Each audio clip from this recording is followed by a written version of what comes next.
तो यहाँ पर हमारे पास जो टॉपिक है वो है problems of deficit demand and excess demand. Deficit demand का मतलब क्या होता है यहाँ पर कि हमारी डिमांड में कमी है, ठीक है, और सप्लाई ज़्यादा हो रही है। और एक्सेस डिमांड का मतलब है हमारे पास यहाँ पर कि हमारे पास जो डिमांड है वो बहुत ज़्यादा एक्सेस में है, लेकिन हम उसके अकॉर्डिंगली हम क्या नहीं कर पा रहे, सप्लाई नहीं कर पा रहे, ठीक है। अगर सपोज करो हमारे पास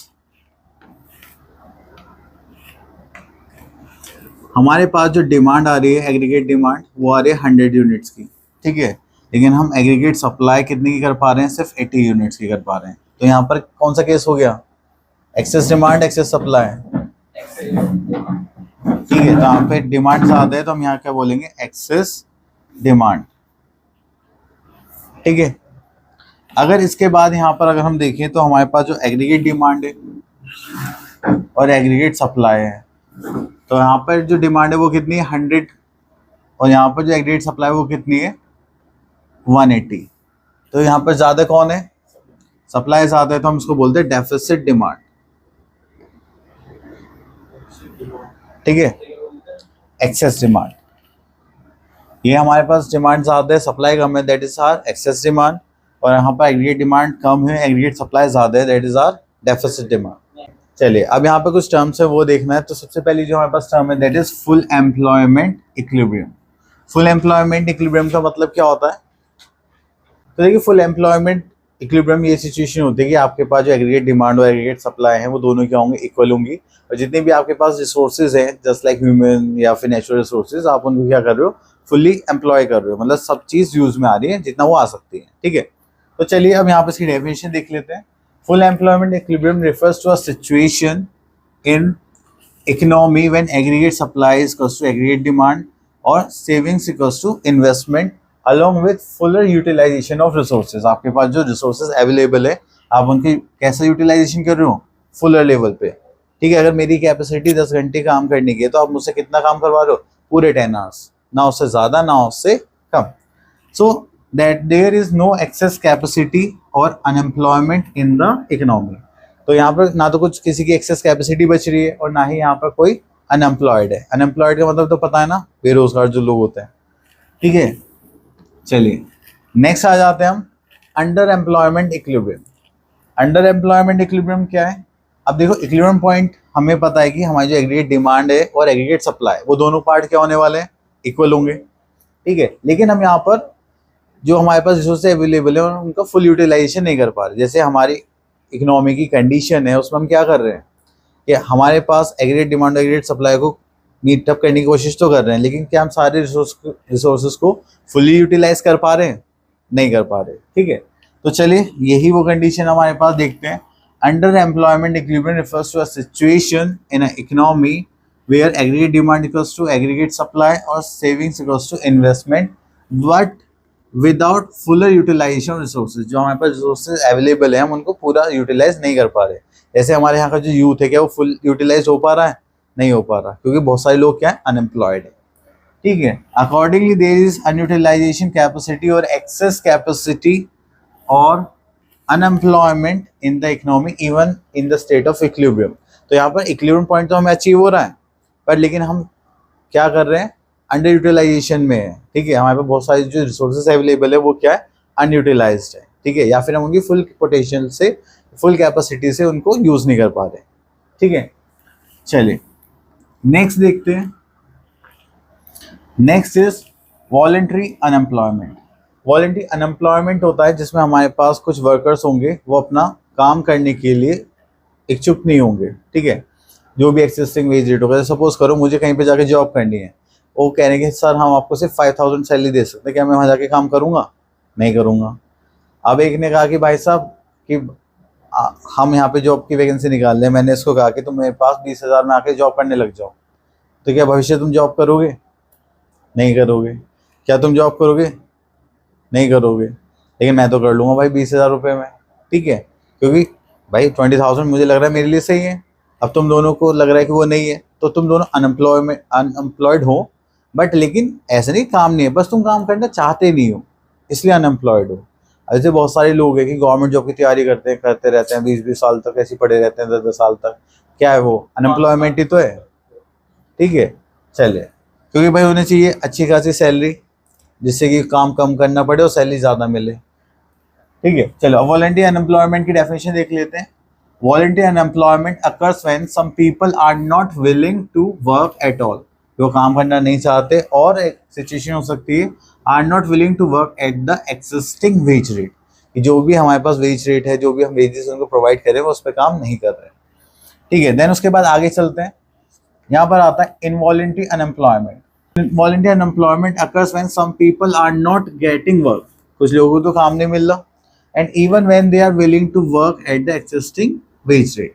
अब आपने जो भी वेजेस सोच रखी है, ठीक है, जैसे मैंने सोचा कि 20,000 पे मैं क्या कर लूँगा, जॉब कर लूँगा, अब मुझे जॉब ही नहीं मिल रही, तो वो क्या हो गया हमारा इनवॉलंटरी अनएम्प्लॉयमेंट। ठीक, and the economy fails to create enough jobs because plan output is lower than the potential output. अब हमने जो प्लान बनाया था कि हम इतना आउटपुट कर सकते हैं, लेकिन जो पोटेंशियल है उसमें क्या आ जाता है, हमारे पास प्रोवाइड करने में डिफरेंस आ जाते हैं। ठीक है, एंड इसको बोलते हैं full employment output owing to the lack of aggregate demand. अब क्योंकि डिमांड हमारे यहाँ पर कम है, तो उसके बिहाफ पे हम क्या कर पा रहे हैं, ज़्यादा से ज़्यादा एम्प्लॉयमेंट जनरेट नहीं कर पा रहे। जब ज़्यादा से ज़्यादा जनरेट नहीं हो पाएंगे तो वही क्या होगा कि हमने प्लान तो कुछ और के लिए करा था, ठीक है, लेकिन जो आउटपुट हम पोटेंशियल दे रहे हैं वो क्या है, कम है। चलिए नेक्स्ट आता है फुल एम्प्लॉयमेंट। अब फुल एम्प्लॉयमेंट में क्या होगा, यहाँ पर एक कंडीशन है हमारे पास, supply of labour equals to demand of labour. ठीक है, जो भी एक्सिस्टिंग वेज रेट है, मतलब जिस वेज रेट में हम क्या करना चाहते हैं, लोगों को हायर करना चाहते हैं, हमने बोला कि भाई हमें 100 लेबर चाहिए और उस सेम रेट में हमें 100 लेबर मिल भी गई, ठीक है, वो क्या होता है हमारा फुल एम्प्लॉयमेंट। ठीक है, तो full employment occurs when supply of labour equals to demand of labour corresponding to a given wage rate so that the labor market is cleared and it is in a state of equilibrium। तो अब यहाँ पे जो labour market है वो clear रहेगी, क्योंकि उन्हें जो वेज रेट मिलना चाहिए था वो मिल रहा है, और सारे के सारे लेबर्स क्या है, फुली एम्प्लॉयड हैं। ठीक है, तो वो स्टेट हो जाते हैं हमारे इक्विलिब्रियम स्टेट। चलिए अब उसके बाद आता है फुल एम्प्लॉयमेंट मीन्स, ओके इधर देखो, full employment does not mean a situation where zero unemployment owing to the consistently changing in the demand and supply parameter in the economy and the fact that adjustment to these changes takes time and there is always exists some frictional and structural unemployment। अब क्या है कि देखिए full employment equilibrium का मतलब ये नहीं है कि आपके पास जो भी सिचुएशन है आप उसमें क्या कर रहे हैं, जीरो अनएम्प्लॉयमेंट का अज्यूम कर रहे हैं। हमने बोला फुल एम्प्लॉयमेंट, तो सबके दिमाग में क्या आता है कि भाई सबको सब एम्प्लॉय हो गए, अब कोई भी अनएम्प्लॉयड नहीं होगा। लेकिन कभी कभी क्या होता है कि हमारे मार्केट में डिमांड एंड सप्लाई में चेंज आता है, जिसकी वजह से हमारे पास कुछ चीज़ें चेंज हो जाती है। जैसे कि पहले हम बोर्ड से पढ़ाते थे, अब डिमांड क्या आ रही है, ये डिजिटल बोर्ड्स और पैनल की आ रही है, तो ये वाले जो बोर्ड्स बनते थे या जो मैन्युफैक्चरिंग कंपनी होंगी तो उनका क्या होगा, बंद हो जाएंगी। वहाँ पे जो लेबर काम कर रही होगी वो क्या हो जाएगी, कुछ टाइम के लिए अनएम्प्लॉयड हो जाएगी। ठीक है, तो इसलिए यहाँ पर बोला जाता है the minimum rate unemployment that must always exist in the economy is called natural rate of unemployment। तो ऐसी चीज़ों की वजह से कुछ ना कुछ पार्ट अनएम्प्लॉयमेंट रहता ही रहता है, जिसको हम क्या बोलते हैं, natural rate of unemployment. That is frictional unemployment. अब फ्रिक्शनल अनएम्प्लॉयमेंट क्या है, एक ऐसी सिचुएशन है यहाँ पर जिसमें हमारे पास जो जॉब्स होती हैं वो डायनामिक इकोनॉमी की वजह से जाती है। डायनामिक इकोनॉमी क्या, हमारी इकोनॉमी चेंज होती रहती है। ठीक है, अब देखो क्या है इसमें, frictional employment is the unemployment associated with the changing of jobs in dynamic economy। अब देखो किसी भी वजह से आपकी इकोनॉमी में चेंजेस आ रहे हैं और उसकी वजह से आपकी जॉब चेंज हो रही है, ठीक है, एंड उसके बिहाफ पे आप क्या हो रहे हो, अनएम्प्लॉयड हो रहे हो। अब मान लो जैसे यहाँ पर एक पॉइंट है, it arise due to immobility of labour. अब एक जगह से दूसरी जगह पे लेबर को ट्रांसफर करना है, लेकिन आप जाना नहीं चाहते हैं, तो वो क्या होगा, आप अनएम्प्लॉयड रहोगे। जैसे बहुत से लोग बिहार से हमारे यूपी में आते हैं, बिहार से दिल्ली जाते हैं, यहाँ से लोग दिल्ली जाते हैं जॉब करने, ठीक है, तो वो क्या इमोबिलिटी है, तो यहाँ से वहाँ जा रहे हैं एम्प्लॉयड होने। अब कोई कहने लगे नहीं मुझे तो मेरठ में ही चाहिए, कोई कहना मुझे तो जागतिक में नौकरी चाहिए, तो उसको ऐसे मिल सकती है, नहीं मिल सकती। Then shortage of raw material.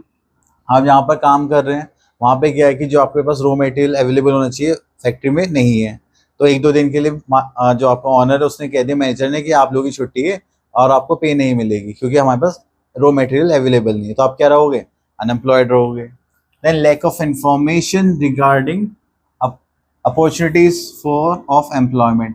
अब जैसे मान लो कि आपके पास जो पहले टीवीज होते थे, आपने देखा होगा ना, बड़े वाले बॉक्स वाले होते थे, देखें, मतलब टीवी जिसमें बॉक्स डब्बा सा होता था, उसके बाद एलईडी आ गए, एलसीडीज आ गए।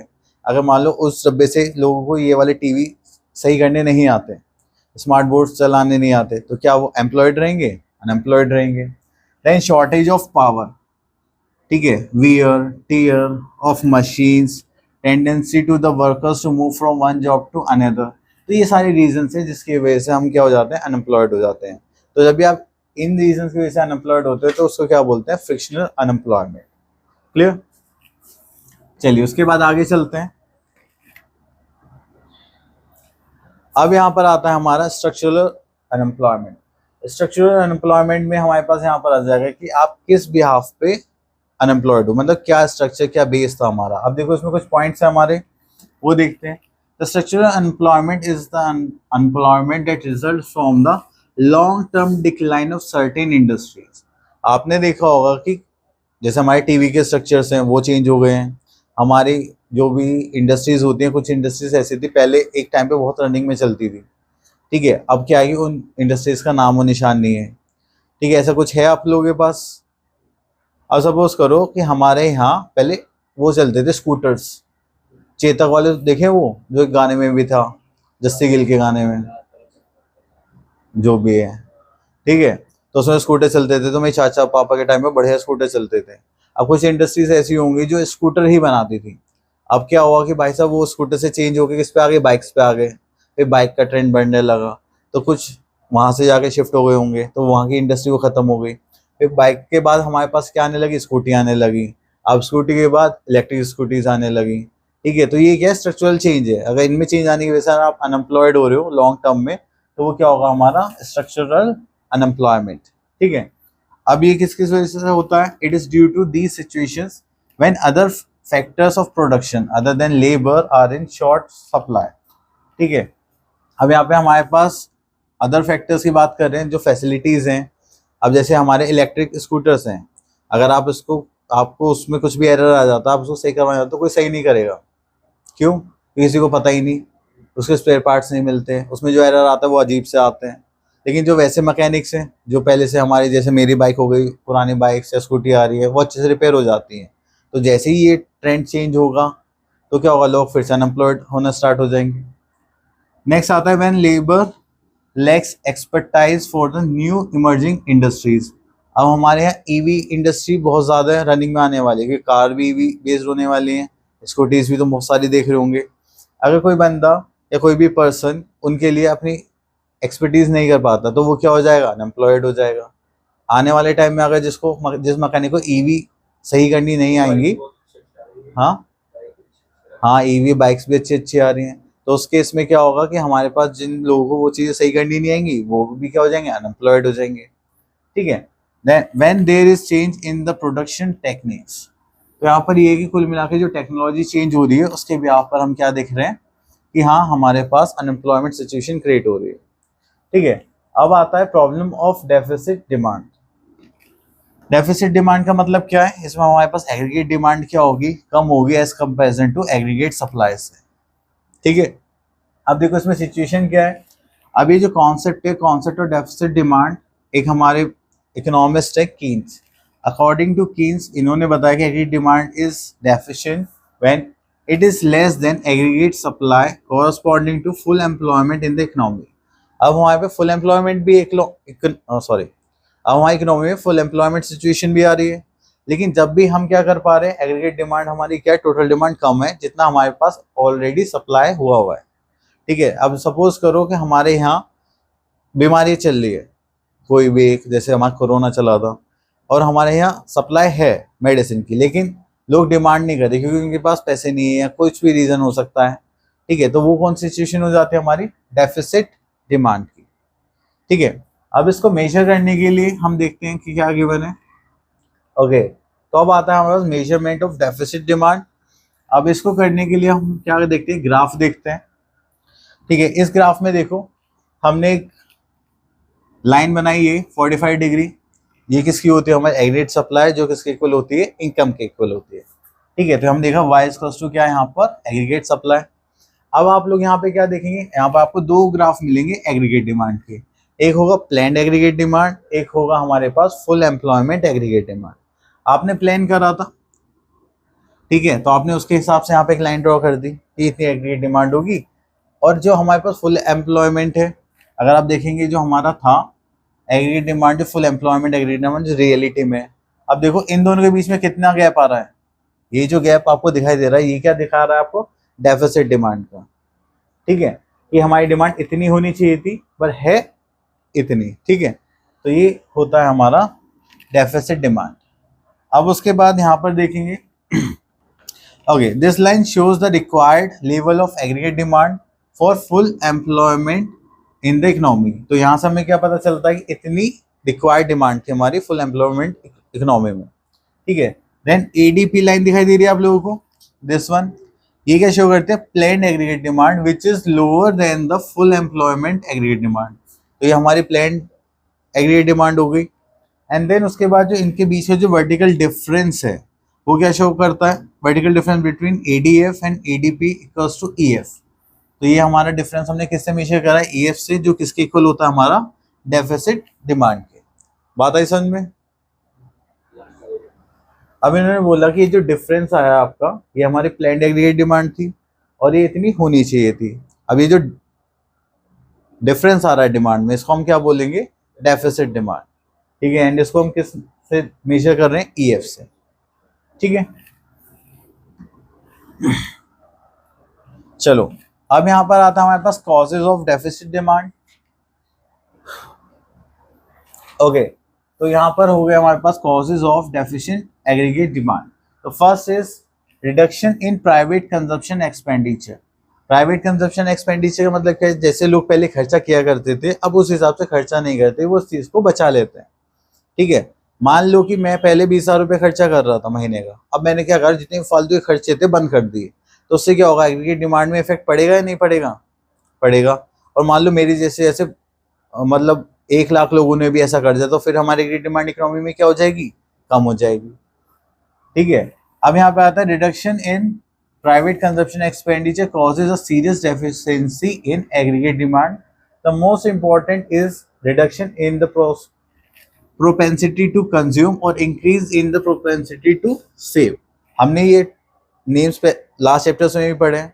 अगर हम क्या करने लगे, ज़्यादा सेव करने लगे, कंजप्शन पे अपना खर्चा कम करने लगे, तो उस केस में क्या होगा, हम खर्चा कम कर रहे हैं तो हमारी डिमांड भी कम जनरेट होगी और हमें पैसे ज़्यादा बचे हुए मिलेंगे। ठीक है, देन उसके बाद आता है MPS, that is marginal propensity to save tends to rise when consumption reaches its peak. तो यहाँ पे हम जितना हमारा रिक्वायरमेंट है उस हिसाब से हम क्या कर रहे हैं, कंजप्शन कर रहे हैं, उससे फालतू नहीं कर रहे, तो हमारे पास क्या होगा, MPS क्या हो जाएगा, बढ़ जाएगा। That is marginal propensity to save, कि हर कोई अपनी इनकम जैसे बढ़ रही है तो उसमें खर्चा बढ़ाने की जगह वो क्या कर रहे हैं, अपनी सेविंग्स बढ़ा रहे हैं। Second is reduction in private investment expenditure. अब लोग क्या कर रहे हैं, हमारे पास दो ही टाइप के एक्सपेंडिचर होते हैं, या तो कंजप्शन एक्सपेंडिचर होते हैं या इन्वेस्टमेंट एक्सपेंडिचर होते हैं। तो कंजप्शन एक्सपेंडिचर भी कम कर दिए, अब उन्होंने इन्वेस्टमेंट एक्सपेंडिचर्स भी कम कर दी, जिसकी वजह से हमारे पास क्या होगा, इट में reduce in a situation of poor business expectations. तो अब जितने बिजनेसमैन है उनकी एक्सपेक्टेशंस क्या हो जाएंगी, यहाँ पे बेकार हो जाएंगी। अब वो क्या सोचेंगे कि भाई अब कोई डिमांड ही नहीं कर रहा तो हम बनाए किसके लिए। ठीक है, जब वो कुछ बनाएंगे नहीं तो मार्केट में कुछ ऐसा फ्लो चलेगा ही नहीं। ठीक है, तो ये हमारे कॉज